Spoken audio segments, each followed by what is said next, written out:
आज काँग्रेस कार्यकर्त्यांच्या आणि नेत्यांच्या बैठकीमध्ये एकमताने ज्या पद्धतीने भारतीय जनता पार्टीने पुणे शहराच्या राजकारणामध्ये 50-60 वर्षामध्ये अशा पद्धतीचं आंदोलन हे कुठल्याही राजकीय पक्षांनी केलेलं नव्हतं.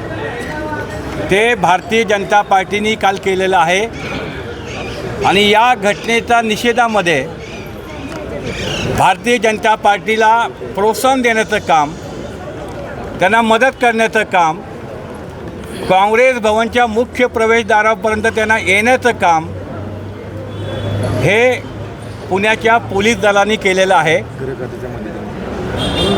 गृह खातं हे त्यांच्या पाठीशी होतं आणि म्हणून या सर्व घटनेचा निषेध करण्यासाठी एक प्रचंड असा मोर्चा हा मार्च महिन्याच्या पहिल्या आठवड्यामध्ये या ठिकाणी पोलीस आयुक्तांच्या कार्यालयावर जाईल आणि पोलीस आयुक्त अमितेश कुमार यांची ताबडतोब बदली झाली पाहिजे.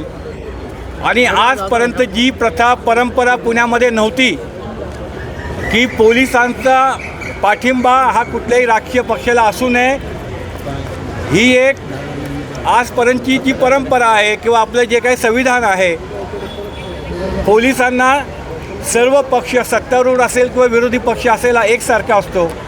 पण कालच्या घटनेने पुण्याच्या नावाला कालिमा फासला गेला आहे आणि त्याला जबाबदार असणाऱ्या अधिकाऱ्यांची ताबडतोब बदली झाली पाहिजे.